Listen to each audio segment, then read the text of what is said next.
Hey everyone, welcome back to the soliamechling show. If you're new there, please hit subscribe. Please listen to the very end of this episode because we have so much we have to talk about. If my voice sounds a little weird, just please ignore that. We're gonna get through this. I've had a cold for the past week that I just cannot seem to get over, but I thought that this was a really important topic, so just bear with me. First, we're gonna sip and settle, so grab your coffee, grab your matcha, grab your Alani, because we need to sit down and definitely chat about this one. We're going to be talking about the Epstein files, all of the evil that's in it, all of the stuff that as Christians we have to battle against, how to protect our hearts and guard our hearts during this time, and how do we scroll on Instagram and see these awful things being pushed out there, this awful narrative, and seeing the evil, truly the evil of this world come to light. And it's really hard as a Christian, especially as a teen, to try to find your place in that. Is just really confusing. But let's go right into heart check.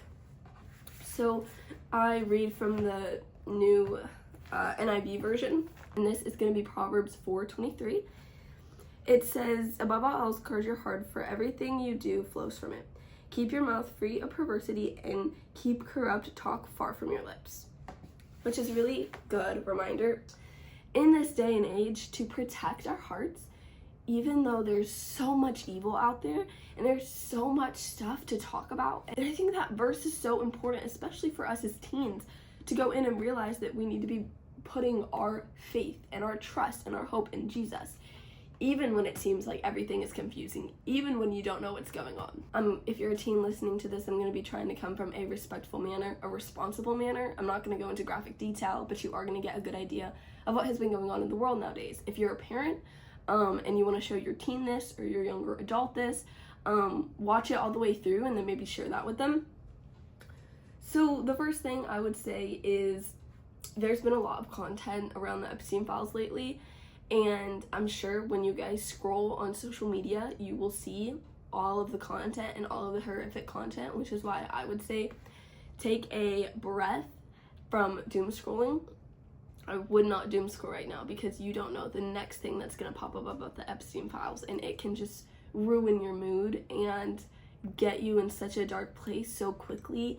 And don't go down a deep dive of this. You don't need to know. You're so young. Don't go looking for this, and if you want to fact check my stuff, totally feel free to, but please don't go down a rabbit hole of more details than you need to know. Protect your soul and your heart. Like I said, you don't need to know every single detail. You need to protect yourself. Continue to read the word as you dive into these topics, because these are very heavy topics, and if you don't have the light to combat it, it can get you into such a dark place. Horrible things did happen, and that's something that I'm sure you guys know already because the entire world pretty much knows it. And so with that being said, that's another thing to take caution with, because you already know that such evil is in the files and you don't have to go looking for it. Who was Epstein? Now, there's so many conspiracies out there of who he was, who he worked for, what he is, if he's still alive. I'm not going to touch on those because I don't know if that's real or not. There's only so much speculation that can happen. But I do believe that Epstein was involved in the government. And so if you're hearing me like bleep out part of it, it's just because of YouTube reasons. But I do believe that he was part of the government. And he was involved with politicians in Hollywood and so many big circles. Because of that, I truly believe that he was either in a cult or a cult leader, and where a lot of billionaires were, millionaires, important people, political people, they were all involved. So that's really what you're dealing with.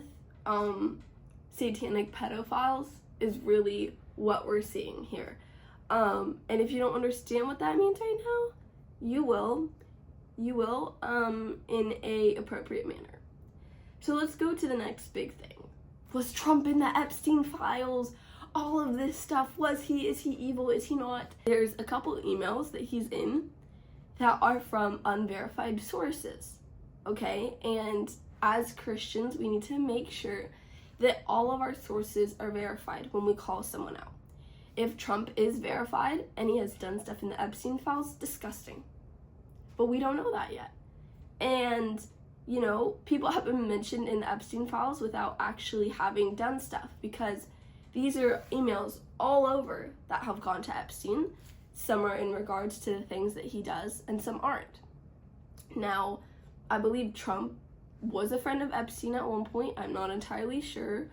And so it leaves some questions out in the air, but at the same time, I can't convict somebody of doing something that I'm not sure they are. In America, you're innocent until proven guilty, not proven guilty until you're innocent. And so that's something that I want to touch on, because I know a lot of people are like, well, he was in the files. A lot of people were in the files, and we don't have enough context to actually prove if they've done something or if they haven't. And unfortunately, that's something that we have to seed through as a society. How do we deal with these people being verified or unverified? I think that's something that's really important, because you can hold people accountable for what they've done and things that they have done in their past. But at the same time, we want to be responsible and we want to be respectful to the victims as well. And if we just blatantly say that somebody is involved in things that they aren't, that harms more than it does good. And so I think that's also something we need to be really careful. If we see a TikTok and it says, this person was in the files, we don't know the context around that. And we also don't know if that's a verified email, if they actually did have stuff involved. So that's just something that I would check yourself on. Coffee break.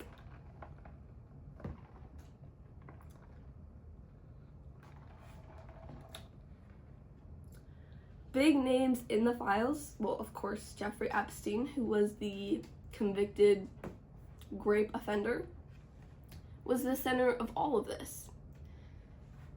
But I think it goes higher. I don't think that we've seen all there is to see, which is unfortunate. But it goes higher than him. Because if it didn't, we wouldn't have gotten the files. We wouldn't have. Ghislaine Maxwell, Epstein's close assistant, was also convicted of federal charges connected to his network abuse. There's so many things to go into there, but I'm not going to dive into all of that today. There's Leslie Wexner, the billionaire who had long financial relationship with Epstein, and his interactions show up repeatedly, though he was not, charged with a crime. And then there was a Sultan Ahmed bin Soliam, I believe, an Emirati business leader who appears many times in email logs with Epstein. There are no criminal charges for him, but the correspondence, of course, scrutinize him, because if you have ties with Epstein, of course you are going to be scrutinized, and I think you should be scrutinized. Here's kind of a list of famous people that were said to be involved in things. Bill Clinton appears in photos, flight logs, and so many connections with Epstein. He needs to be held accountable for absolutely all of that. Absolutely all of that. Donald Trump, mentioned in some older flights and event records. Again, those are not all verified. We have to verify them. We have to verify them for every single one of these people that I'm saying that are in there. And we have to be wise about that. Prince Andrew appears in multiple files, photos, and emails. And there are many conspiracies there with him and Diana and Epstein. I'm not going to go into that because I don't know. And I don't think most of us do. Al Gore and Umid Barak, political figures whose names have been in archived material. Again, this is all alleged. We don't know if every single person has been verified that they have done stuff with minors or they have done stuff with Epstein at all. Michael Jackson was found in group photos in the files. Again, we don't know what his context was in all this. Kevin Spacey, Mick Jagger, Naomi Campbell, these are some of the people that are in parties of Epstein or appeared in some images or social lists. Then there's Stephen Hawkins, who was reportedly named in older court references related to the files. He was a guest on Epstein's files, reportedly for scientific events, and then this has been covered in past reporting. again, it's really important to not, well, it's fine to speculate, but it's not okay to say blatant facts about people when we don't know what's going on. However, if you were on Epstein's island, if you were actually on his island, I find it very difficult that you wouldn't know things are going on. Bill Gates and Elon Musk are among other business figures who have reportedly had their names in some parts of the documents, usually networking or Gmail. And so, now that we know a little bit about the Epstein files, what was going on? You know, you might be hearing about this guy Epstein, you might be hearing about these files, but you don't really know what was going on. And that's good if you don't, but we also need to educate ourselves on the truth, because if we don't, then it leaves us so confused with all the messaging of the world. What does the Bible say? What does truth say? How do you deal with all these emotions that you feel when you're angered by all the things that you see? And you should be, you're rightfully so. So at the core, at the center of this, we see something so satanic and demonic. Demonic pedophiles. We have always seen this attack on children, whether they're inside the womb or outside the womb. And a lot of people got angry with me because I said that if you're against the Epstein files, you should also be against abortion, because it's a child no matter its location. It's an innocent child. So why harm it? Why devastate it? Why rip it apart? Abortion is the satanic sacrifice of your child. And I believe that those things were done on the Epstein's island. Do I think that abortions took place? Maybe not, but their lives were taken for a number of reasons. And you don't need to know all of those reasons, because I don't even know all those reasons, and I don't think even in the files there are all of the reasons why those little girls and those little babies' lives were taken. We do know that they tried to make children on the island so that they had access to that. And if you don't really understand what I'm saying, is there would be young girls on the island, and then they would get pregnant and have kids there. So that is something as well. These little girls their lives were taken, they were raped, they were assaulted, and it was not only little girls, it was older women.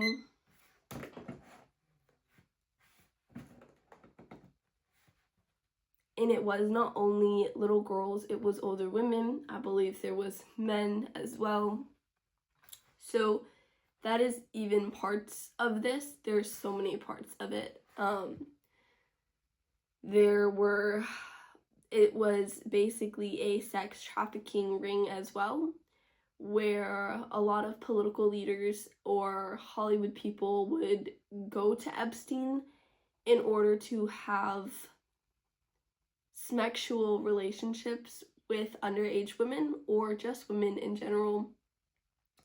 And then I believe Epstein would also blackmail these people as well, because he had all of this information on them. And we also don't know how deep these roots run. There were rumors about Biden being replaced. I cannot verify this. I do not know. But it was a rumor that Joe Biden was murdered in 2019, and there was a person who was pretending to be him. I cannot confirm or deny that because I don't think we have enough information on that. I could be wrong. I haven't personally checked into that too much. I have just seen things in passing through the files. There were also women and young girls that were groomed. And so what does that entirely mean? It looks like women were given certain opportunities to be around certain people, or to have certain opportunities, or job offers that they really wanted, whether that be in modeling or acting or in political parties, and they got caught up with Epstein. And that's something that a lot of people have to go through, especially being a woman or even a man as well. is protecting yourself from what other people are saying and the opportunities that you were given. One of the best quotes I've ever heard is, the best distractions are disguised as opportunities. And that's not to say that every single opportunity you get is evil or it's demonic or it plays into something really bad. That's just to say to guard your heart and to make sure that every opportunity you say yes to is from the Lord and is a gift that the Lord has given you. And I do want to bring this up because it enraged me.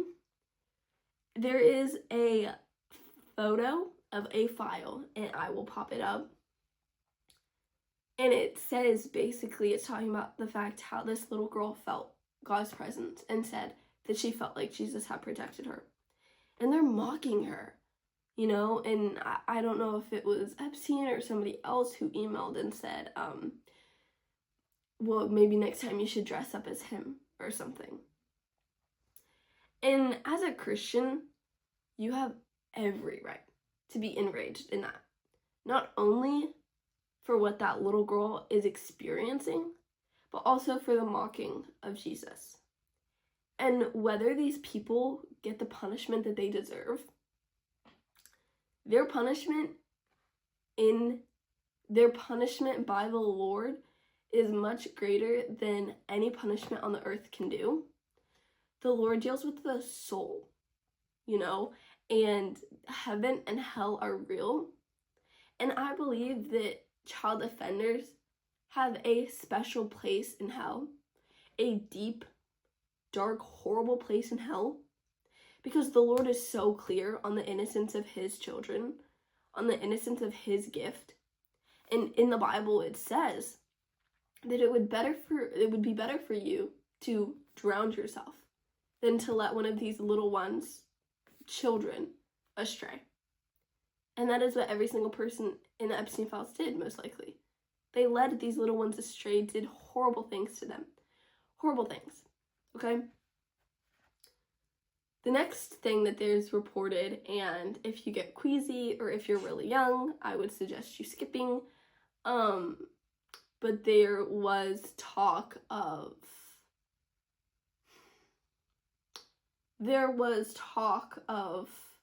cannibalism. I don't know what that looks like. I don't want to know entirely what that looks like. And you don't need to either. I'm just gonna leave it there. And I do believe that that is confirmed. And there's a lot of other things in these files. There's a lot of horrible things in these files. And now that I have kind of broken down some of the biggest segments, and they would do rituals, they would do things, there was children, young women involved. And for a second, I also do want to talk about the DOJ and Pam Bondi. I saw parts of the hearing and how the victims stood up and said that they felt like the DOJ had, personally mishandled their rights. They did not want their names to be out there, and the DOJ released their names. And Pam Bondi couldn't even look at them. She didn't even look. She just said you had Trump derangement syndrome and continued on. And I understand that she is not in charge of every single thing, but you're the head of a department. Whether that was you that screwed up or somebody in your department, you have to take the fall for that. You have to take the responsibility and say, you know what, we screwed up. We are so sorry for that. That is so horrible, and at least acknowledge what you did and apologize for it. Whether Pam Bondi had any say in it or not. She's the figurehead for the DOJ. And I know I don't have every single ins and outs of what went on and all this stuff, so don't come after me. But looking at this on face value, I don't understand how she couldn't simply have just turned, looked them in the eye, and apologized. Because I guarantee you, it's all the victims were wanting to hear, probably. A sincere, genuine apology for their rights being violated. Thomas Massie is going ham on this. And I'm so grateful that we have people like him still in Congress. So as a teen, though, as a Christian teen, how do we deal with all of this? How do we deal with the fact that satanic pedophiles run the world? And how do we deal with all of the confusion out there and the blatant lies and evil? Well, number one, you put the armor of God on every single day. You get in the Word, you read, you prioritize your Bible instead of your phone. Number two, don't lighten up. Don't be scared of the dark. Do not be scared to tell the truth and to fight for the truth.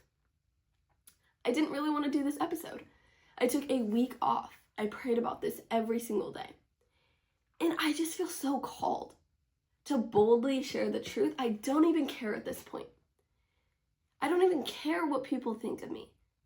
Because I so boldly want to fight the disgusting, vile lies I see in the world. I'm sick of people cozying up to people for opportunities, for personal jobs, for affirmation. I'm sick of it. I'm sick of the lies. I'm sick of being told you can't talk about that. It's too out there. People aren't going to listen. I'm a teen. I know that. I'm young. I don't know every single thing there is out there. But I will fight for God's truth. This looks like calling on Congress, calling on the DOJ, calling them out and saying, you violated their rights. Not only that, take accountability. Check every single person in those files. Redact the names of the people who sent those emails. Redact the names of the people who sent those emails. Kash Patel, do your job. It means holding people accountable in office. Whether that's online, whether that's through calling people or emailing people or journalism, because we have to fight this together. It's a fight that we can fight together, so we have to. It means not letting the mainstream media tell you what your opinion on these topics should be. It's not even me. I shouldn't even be the ones telling you guys what your opinion should be. You guys should form your own opinion, hear different perspectives, and come to your own conclusions. You don't have to align with the Republican Party or the left. Align with truth, align with the Bible, align with Jesus, and fight for the truth. This means protecting your heart as well. And if you don't understand why God let all of this happen in the files, I don't know. I really don't. But I do think it's interesting that our world is waking up. That there is such demonic presence out there. There is such an evil that wants to kill, steal, and destroy, especially young, innocent children. And we have to fight for them. We have to fight for the voiceless. Because I don't think it's just Epstein's Island. I think, unfortunately, it goes way deeper. There's more places that this goes on, and this bleeds into every single child that is in sex trafficking. We have to fight against that. As Christians, we're called to. And sure, maybe you're scared, you're a young teen. You don't know what this looks like. I've just told you there's a lot of evil out there. But I have such faith in us that we will boldly stand for truth and fight for the Lord and fight for His will to be done on earth. I just think we don't need to get caught up in all the distractions. Because I believe that whether Bad Bunny performed or it was Kid Rock and what their lyrics were, I believe that's a distraction. Did you see how demonic the opening Olympics was? I can't remember exactly where it was. I think it was Italy. But did you see how demonic that was? People will say, no, it's not. No, it's not. You're getting desensitized to it. Do not let yourself get desensitized to the evil presence out in the world. Don't let it happen. Don't let yourself get desensitized to what's going on in the Epstein files. Because it's evil. And we have to stand against it. How does all this come together? Well, I'm going to say something that even it's hard for me to understand. If all the evil people, if all the evil satanic pedophiles in the Epstein files truly and honestly came to know Christ, I hope they're in heaven. And that is the hardest pill to swallow as a Christian. Praying for your enemies and praying for people like that. Because it's evil. And I would want nothing more for them than to burn in hell. Quite honestly, with the disgusting stuff that they have done. But if they were to accept Jesus Christ into their life, then I hope they're in heaven. We have to pray for the victims and the evil people in these files. Because at the end of the day, if life was fair, we would all be on a cross. And I'm not trying to say we're similar to satanic pedophiles. Not what I'm saying. I hope that they get the justice they deserve. And I won't stop talking about it until they do. But at the end of the day, if they accept Jesus Christ into their heart as their Lord and Savior, and they repent of their sins and they turn away from them, then I hope that they become Christians. And they fight for the Word of God, and they fight against what they've done. Because God can take even the most cruelest of hearts and turn it into His glory, for His kingdom. I know this was a lot, and sorry about my voice, but thank you guys so much for listening. We're not done talking about these files. We're not. But I hope I have broken it down in a way that you can understand what are the main topics, what are the things we're fighting against, how do we handle this as Christians, how do we handle this as teens. But thank you guys so much for listening to the Solia Mechling Show. I will see you this Wednesday. Make sure you hit subscribe, hit that notification bell, and comment.